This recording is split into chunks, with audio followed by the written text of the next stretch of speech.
Well, hello everyone. Welcome to another episode of Hollywood Breaks. I'm Tim Thompson, and this is our co-host Keith Rao. Say hello, Hello, Keith. everyone. Hello.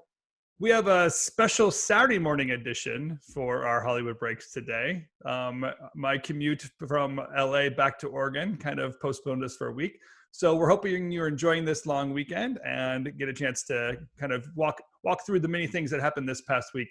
It also gave us a little bit of a break here, Keith, so that you and I we might go a little long today because it gave us a few extra things to talk about. A few more hours about things to talk about. It's always very deadly. Don't give us more time. We need seriously. Don't do it. If we just did this daily, we can get that 15-20 minute window. Yeah, we do a 15-20 minute deal and then we're over and done with it. Maybe that's the way to go. But I think Lydia might strangle us if we made her might kill us at the end chase of the day. us down every day. Well, let's start with Morgan. I see that hanging over your shoulder. Yes, Morgan. So this was my final film at Fox, at my time at Fox. I was only there for the trailers, but this is the one sheet that we developed with Lindemann and Associates, also known as LA, in the parlance, if you will. And this was what was cool about this one was it was a Ridley Scott production. Luke Scott was the director, who's Ridley's son. That's right. And we had worked with him a little bit on Prometheus. For those of you who are fans of the Prometheus campaign, he did a lot of the extra work with Wayland. We had a TED Talk with Wayland that he shot. He did some work with David. We did a promo for David, who was Michael Fassbender's character in the movie. This was a really fun movie to work on. It was a challenge for sure. I also should give out a shout out to my trailer vendor Transit, and Michael Andolina and his team, because this was a bit of a slog. They kept moving the date, which is always the worst thing when you're working on a movie, because you think you're getting to the release and then they push it 6 months, and then it just kept going on and on and on. And which also lets you rethink the trailers, do even more edits, change even more things. Yeah, no deadline is the enemy. Getting the teasers and the trailers into shape for this one was a struggle, but they powered through it. So this was I think it's a really cool image, and this was one of Anna Taylor-Joy, for those of you who are Queen's Gambit fans. This was one of her first big movies, actually. Really it's very Ridley Scott looking poster, isn't it? Yeah, it really went for the yeah. Well, I mean, it's this. The if you look at sort of the type, the M in the end, it's sort of cut off a little bit, so that's kind of keeping with the Alien style, the way the Alien title, one of the more famous title sequences, the way Alien kind of slowly came on. But also the mysterious kind of noir kind of thing. And that's really, where like Tony, I always thought like Tony was a little bit more color, like you would find color and splashiness stuff. Ridley always kind of stays in that area. Yeah. I did White Squall with Ridley, and I remember really just working on the typeface over and over and over again. I mean, I can't tell you how many, and it's just these small details. The little details mean a lot to Ridley. And that's why he's brilliant. Like he doesn't. Yeah, that's why he is who he is. I mean, he really knows how to shoot a movie. I'll tell you that much. Yeah. Amazing and lovely people. My gosh, just some of the greatest. Yeah, he was always very, very. I mean, Luke was great too. I mean, it was his first big feature, and he was really great to work with, and was always sort of upfront with us in terms of what he thought the issues were, and also getting us the footage we needed when we needed it, which is always a challenge when you're trying to do a trailer, because sometimes you can get it, sometimes the filmmaker isn't ready to release it yet. But he was really great in working with us and getting us that stuff and any ADR we needed. I'm gonna, maybe this is a little bit of a tangent, but I remember one of the most special moments working with filmmakers. I was at Scott Free one time. I think I was working on G.I. Jane or something. And but both of them were there. Tony and Ridley were there. So it was kind of just, I don't know, palling around and talking or whatever. But I asked them kind of like, how did you guys get started? And they were kids making films together. Like they were just basically goofballs, kind of doing what they could as kids. And you can tell like it's still in their eyes, like knowing that they feel very lucky. And I think they just got Shepperton Studios. Like it was around the same time they just cleared out that thing, which was the iconic studio of their childhood, and therefore they owned it.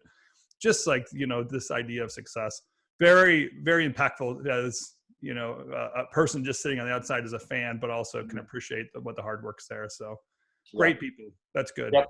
Well, I love the poster, and shout out to those people that, as you said, went through the entire creative process with you, because I know they're going to last a long time.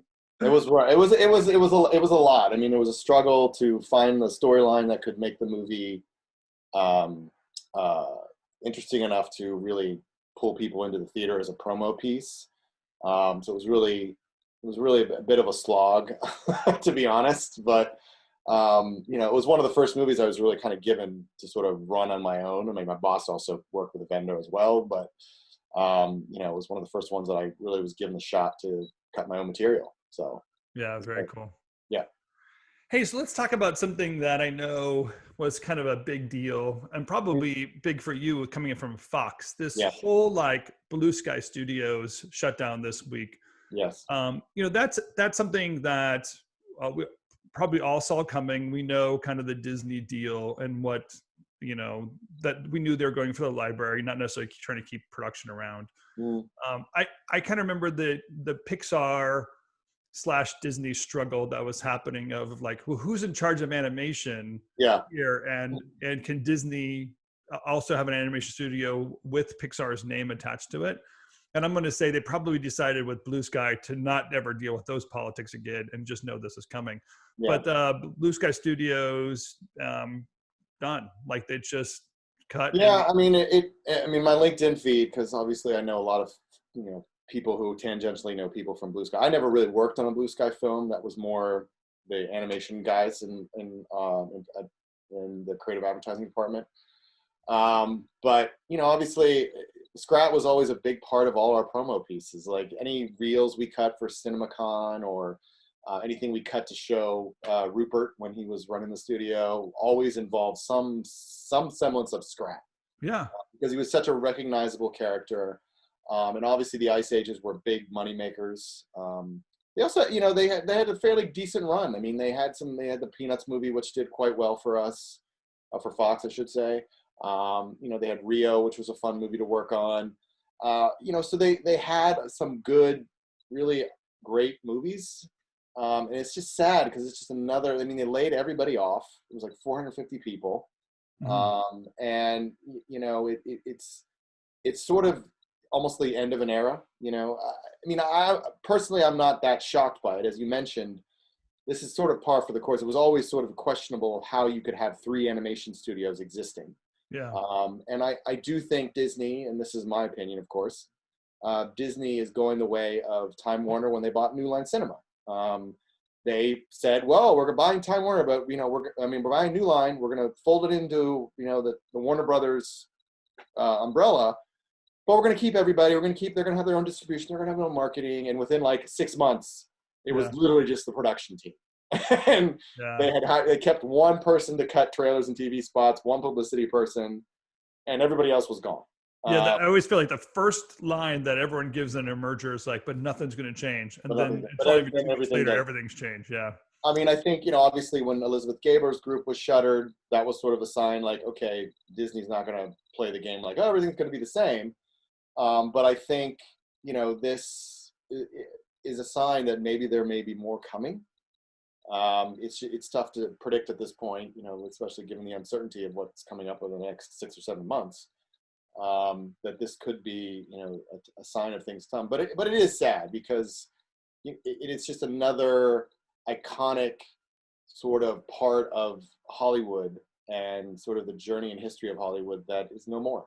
Yeah. And to me too, I would, but my thought process is the homogenization of animation. Now that one distinct language and that character form, that stuff also disappears.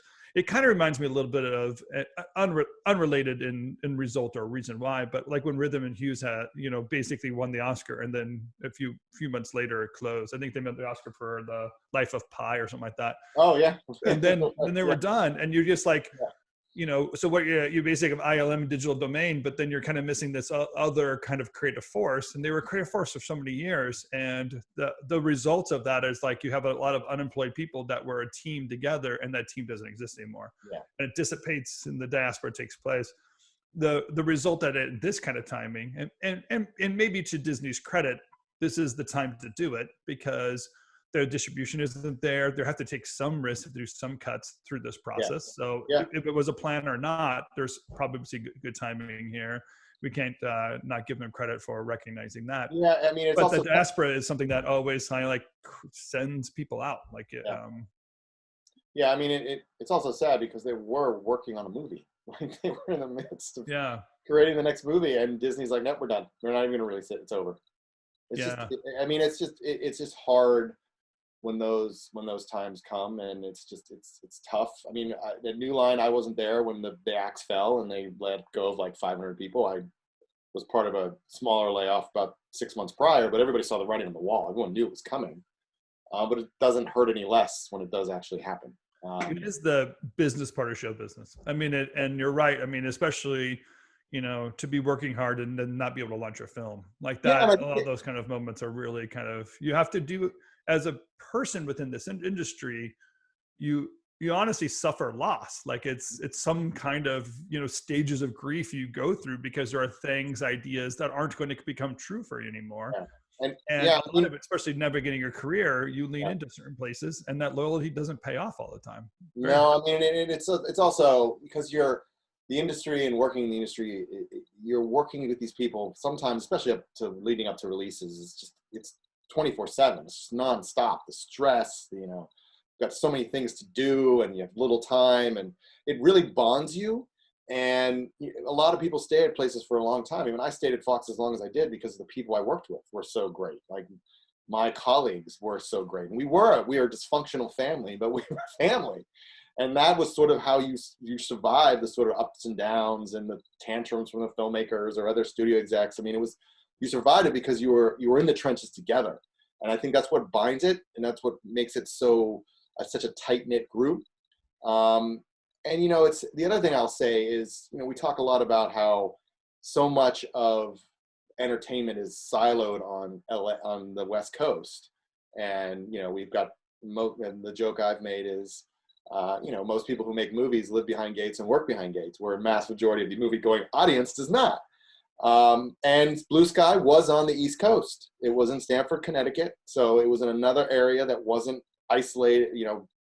I mean, granted, it's the coasts, so it's not necessarily like they were in Cleveland, Ohio. Yeah. But at the same time, it's like, and there's other homes that are in. I mean, they were sort of an island unto themselves, which brings a different perspective that you're not necessarily going to be if you're ensconced on a lot in Burbank or Cupertino. So it's sort of like, it's sort of a loss of that too. I mean, we've seen the breakdown of film at all living in anywhere on the East Coast. I mean, you've got small little independent films, but with Weinstein Company basically gone, and now Blue Sky, it's sort of the film entertainment area on the East Coast is basically dunzo, which is again another sort of sad result of the Blue Sky closure.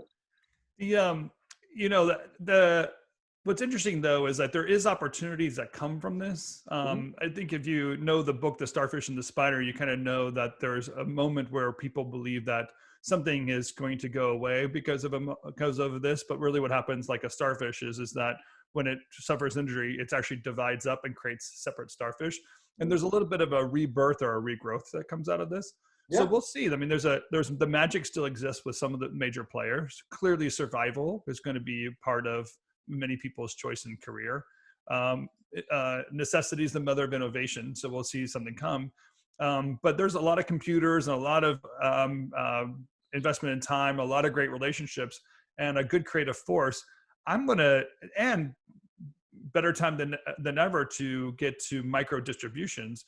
I'm going to guess there's going to be small teams we're going to see come out of this, and it will be like the beginning of Pixar in a way, where those small teams were almost kicked out. Therefore, they created Pixar. Well, yeah, I mean, I think it's a great point. I mean, you've got a lot, like I said, 400 plus people were laid off. That's a lot of animation talent that is going to be on the market.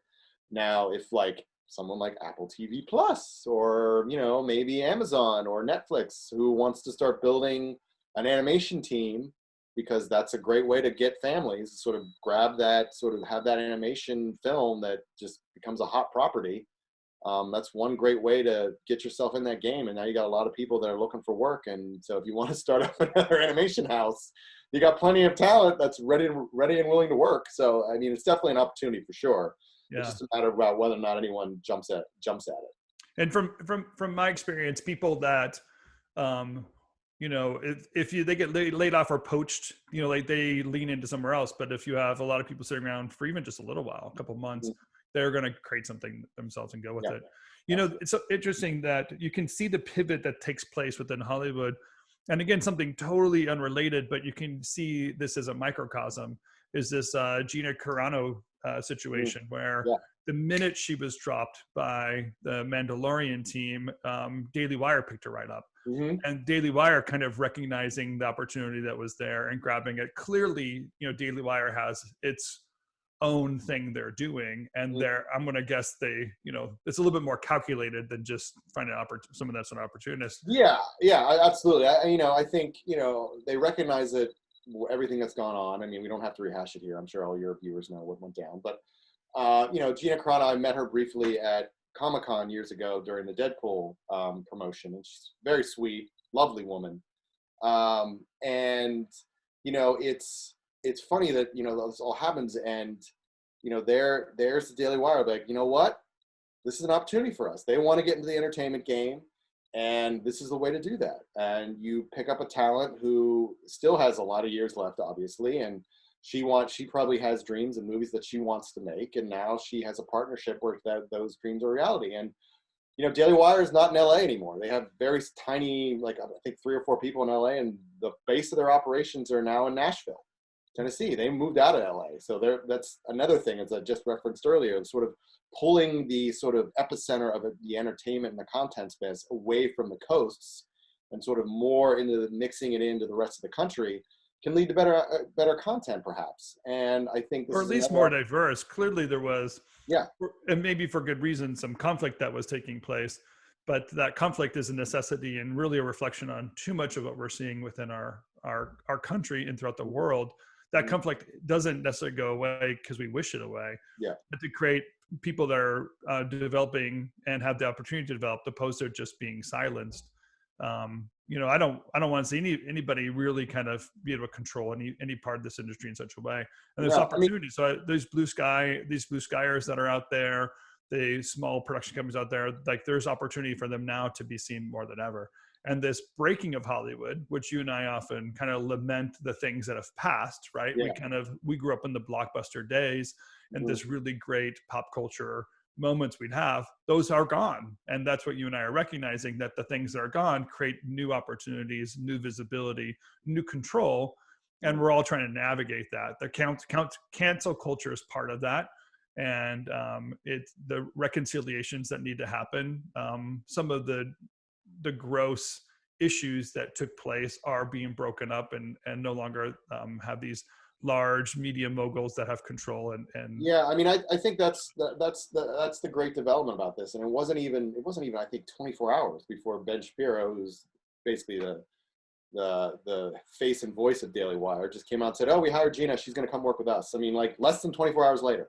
And that's something great to see, that there is sort of other opportunities to create content besides the big 5 studios and then the big 4 streamers. Like, I mean, granted, they're the ones with the big pocketbooks, but Daily Wire has a very dedicated audience, and that's more eyeballs. And all it takes is that one hit, that one piece that sort of gets people talking, and the numbers will start to go up and people will realize. And it'll be interesting to see when things, because right now Daily Wire is really using it as sort of the platform, the stream, and they're basically a streamer, more or less. Yeah, that's right. But it'll be interesting to see what happens when the theaters start to open up again.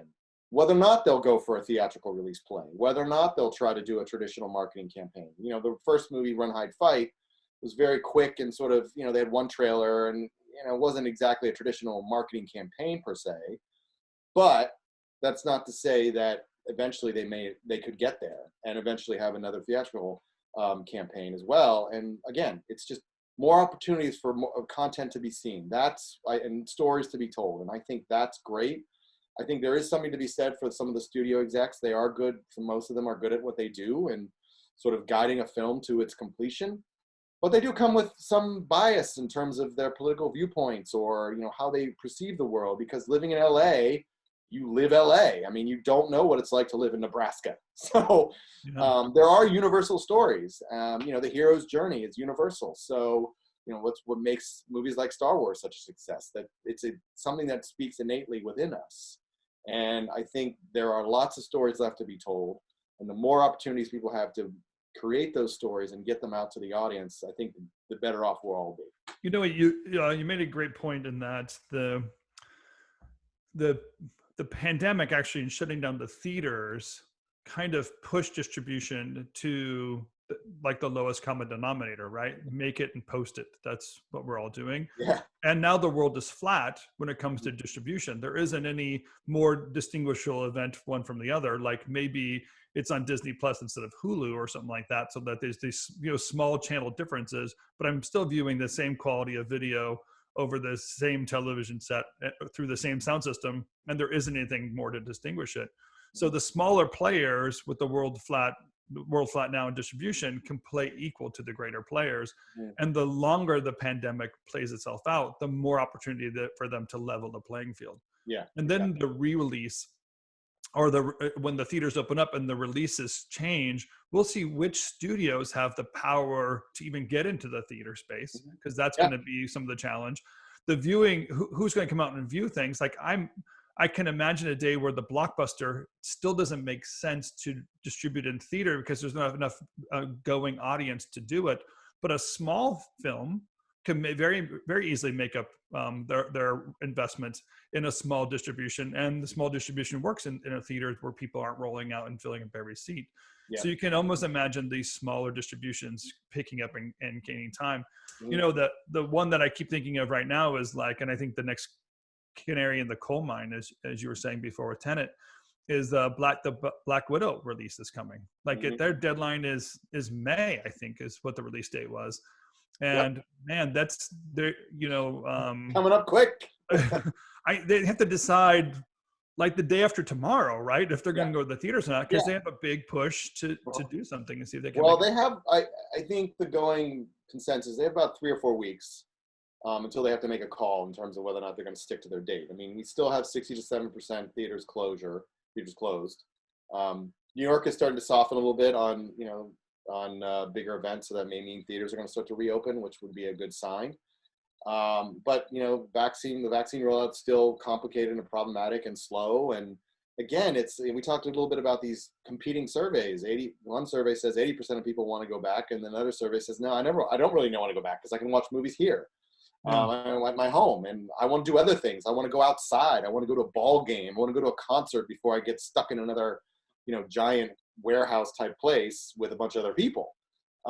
So but also it doesn't, that's the general audience. In this case, it's Kevin Feige. Is it 80% of Kevin Feige wants to go to theaters, or 20% of Kevin Feige wants to go to theaters? Well, I mean, again, the Tenet comparison I think is pretty apt here, because much like Christopher Nolan, Kevin Feige is a big theatrical guy. I mean, he arguably is a big champion of it for very good reason. I mean, he built the Marvel universe, a fantastic cinematic universe.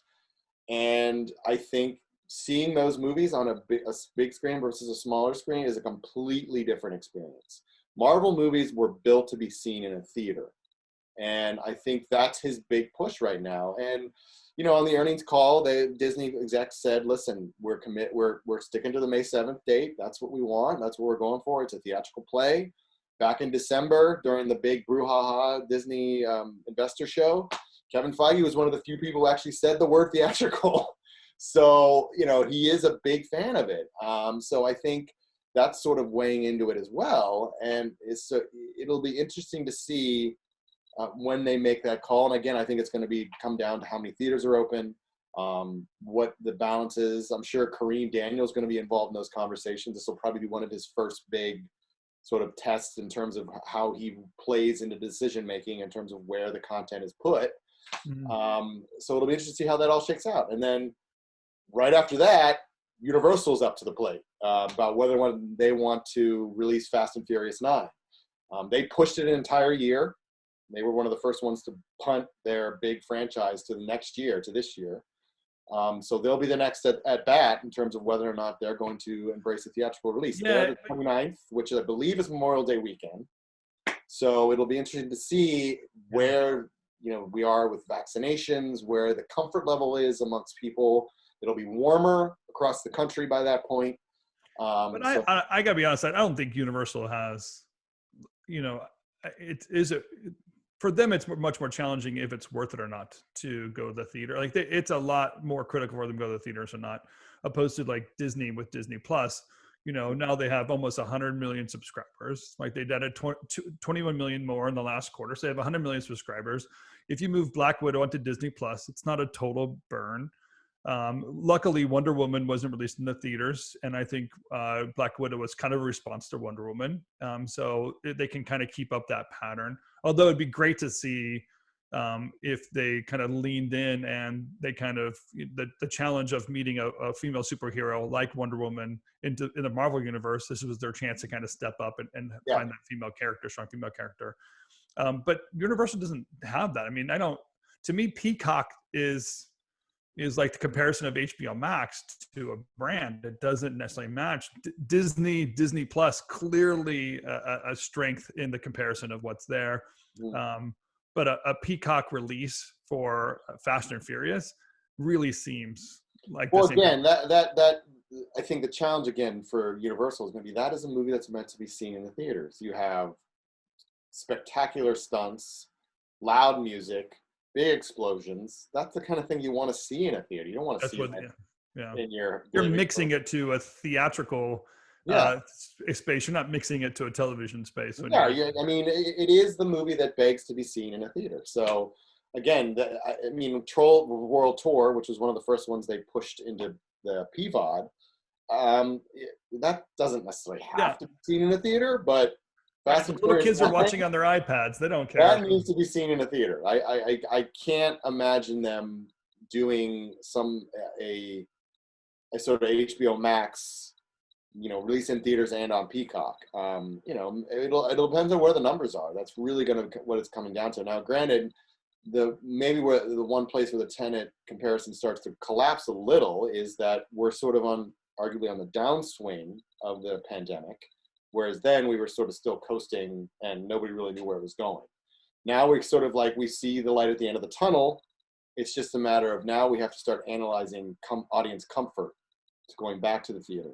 And, there's going to be a lot of sort of attempts to bring audiences back to various places, like live concerts. That's what I was just going to say. That is this the tipping? Is Fast and the Furious 75 or whatever we're on right now? Fast and Furious is the Fast and the Furious franchise going to be the tipping point that drives people into massive viewing audience? I almost feel like we need that. We need a Live Aid type concert. We need one big concert, a Woodstock, even just something that no one planned on. Or get it out of their system. Get it out of the system. I mean, honestly, we could just all go to Florida for a weekend. We might just get out of our system and come back and feel okay or whatever. Yeah, I mean, but there's something that breaks us so that a movie theater doesn't feel risky because you've done something else outside of it. Yeah. But I'm not. If I'm risk adverse, I don't know if Fast and the Furious is the one that's going to drive me there. Even Black Widow is going to have a challenge of driving some people into a theater to view it. I think they're all. I mean, it's something that I've been talking about. I don't know, man. I'd see Maverick. I'd take the risk. I get it. That goes without saying. I mean, I'm going to see that movie regardless. I Top Gun. I grew up with that movie. The music. Right. And I just that's a. Right. We're basically all programmed, and we're like, I'll wear 10 masks to go see that movie in the theater. But it's the idea that you could just go back to the same experience, and I'm not feeling any sense. The industry is really recognizing that there need to be some changes if you want to bring people back. I mean, there are people that want it. There was a opinion piece in the New York Post this past week, which I thought was really well written, and she made an argument that I think the Academy would be wise to pay attention to. That going to see a movie, and she was very apt. She was talking about movies and seeing movies in the places, like, for example, she was referencing a Spike Lee movie and seeing it in New York, in a theater in New York. It's a different experience versus seeing it sitting in your living room. And it also heightens the story, the movie itself. She talked about The Most Dangerous Woman. I can't remember the name of the movie. I'm blanking on it, but it's the one that with Carey Mulligan in it. It's gotten a lot of good press. And she said, that movie would be a lot better if you saw it in a theater with a bunch of other people. And I mean, I think that's what the argument that needs to start being made. And I think a lot of the theater chains, yes, I know they're dead broke, but if those execs aren't sitting in a room figuring out like how can we improve the movie going experience to get people back, then they deserve to go out of business. Yeah, and I just think the blockbuster might have a bigger challenge in more independent films there. But I'm with you. I don't like seeing Once Upon a Time in Hollywood at this Cinerama Dome. Like that's the place. That's where you're supposed to see that film. It's meant for that. Yeah, and exactly. To have that experience there instead of just like watching it on my phone while on an airplane or something like that. Like that doesn't really match. It does not. Yeah, that's correct. There's I think we're just identifying that the changing world has opportunities, but some also new reality. And if we keep comparing ourselves backwards, we're going to always struggle. But the opportunities that are coming, there might be some new breakthroughs that are taking place. And really, that's what you and I are most optimistic about is like just to get the teams back together, making content, knowing that we're going to recover in some form. But I want to get back to pop culture experiences. I want to get back to having water cooler experiences. We're all kind of watching the same thing. Yeah, I don't want a Zoom water cooler moment. I miss sitting in an office and you come in and there was some big premiere or some movie over the weekend and you shoot the bowl with somebody next to you about the movie, and I miss those experiences. I do.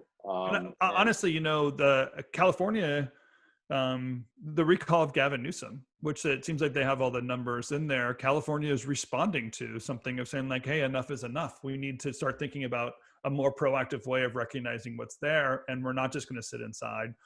And I think everyone is looking at Florida and saying, what the heck? Like, how do they get to have a Super Bowl and Super Bowl parties and no one's freaking out? And in California, there's still a major lockdown with very different numbers.